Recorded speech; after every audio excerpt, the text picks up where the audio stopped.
Okay, so you're buying a home in California. It's incredibly exciting, right? But then comes the paperwork. It's a mountain of it, and it can feel, well, a little overwhelming. But what if I told you that stack of paper is actually your secret weapon? I've been digging into this, and it seems all those forms can turn you from a nervous buyer into a seriously empowered homeowner. Let's break down how. So you find it, the perfect place. It's got the right vibe, the kitchen is amazing. But what secrets could be hiding behind those walls? What is a seller legally absolutely required to tell you before you sign on the dotted line? Well, that's exactly what we're going to get into. You see, the whole system in California is really built on one core idea: transparency. The law puts the responsibility squarely on the seller's shoulders to be totally upfront about the property's condition. This isn't just, good manners, it's literally the law. And the heart of this whole process is one key document. It's called the Real Estate Transfer Disclosure Statement, or as everyone calls it, the TDS.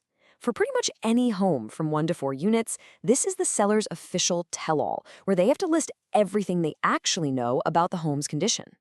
So what do they have to disclose? Well, the legal standard is something called a material fact. And the easiest way to think about it is like this. Is this piece of info a potential deal breaker? Is it something that would make you pause and say, you know what? I'm not so sure I want to pay that much for this house, or maybe even make you walk away completely? If the answer is yes, then it's a material fact, and it has to be disclosed. And get this, it gets even more interesting. A material fact isn't just about a leaky pipe or a crack in the foundation. It can even be about relationships. I came across this court case where the agent had to disclose that the buyer was his own mother-in-law. And you might think, why? Well, because that kind of relationship could mean the seller isn't getting a totally fair, unbiased deal. Crazy, right?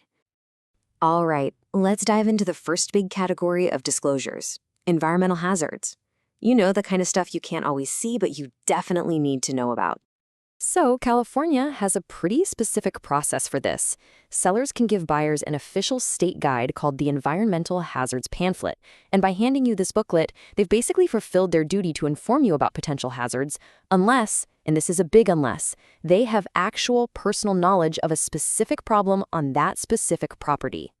So what are we talking about here? Well, if a seller knows about any of these, they have to put it on the form. We're talking about things like asbestos, formaldehyde, radon gas, which you can't see or smell, lead-based paint, especially in older homes, or even something like an old fuel tank buried in the backyard. These are some of the big ones you'll see. Okay, so that covers what's inside the house. But what about the powerful forces of nature outside of it? I mean, this is California. We're famous for our incredible scenery, but that can come with some serious risks. And yep, sellers have to disclose those too. Let's kick things off with fire. You probably assume your local fire department is always the first responder, right? Well, turns out, not always. A seller has to tell you if the home is in what's called a State Responsibility Area, or SRA. This basically means that for certain rural areas, the state, not a local agency, has the main financial responsibility for fighting wildfires. That's a huge piece of information because it means the property is subject to some very specific fire prevention rules. Next up, water. The seller is required to disclose if the property sits in a designated special flood hazard area.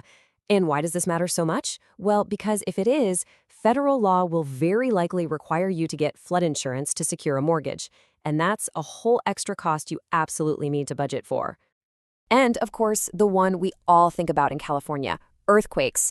It's pretty simple. If a property is located within a designated earthquake fault zone, the seller absolutely 100% must disclose that to you. All right, so we've covered the big three: fire, flood, and earthquakes. But there are a few other, less common disclosures that are just as critical for you to know about. 1 mile. Just let that number sink in for a second. 1 mile. What could possibly be so important that a seller has to disclose it if it's within a 1 mile radius of your new home? Believe it or not, the law is incredibly specific about this. If a seller has actual knowledge that the property is within 1 mile of a former military training site, one that could still contain live ammunition, they have to tell you. It's probably pretty rare, but wow, is that something you would want to know about ahead of time? Let's just circle back to earthquakes for a minute. For certain homes, especially older ones, say built before 1960, the seller is required to give you the homeowner's guide to earthquake safety. Now, this isn't just another pamphlet to toss aside. Think of it as your homework, a tool to help you understand the specific earthquake risks your new home might have and what you can do to make it safer. So after going through all of this, it's really easy to see these forms as just a bunch of legal hoops to jump through. But I think we should reframe that. Maybe this isn't about obstacles at all. Maybe this is about opportunity. And really, this is the key takeaway. These disclosures, they're not roadblocks. They're the detailed user manual for your new home. They give you this incredible, in-depth understanding of what you're actually buying, warts and all. It's what allows you to make a truly informed decision about one of the biggest investments you'll ever make.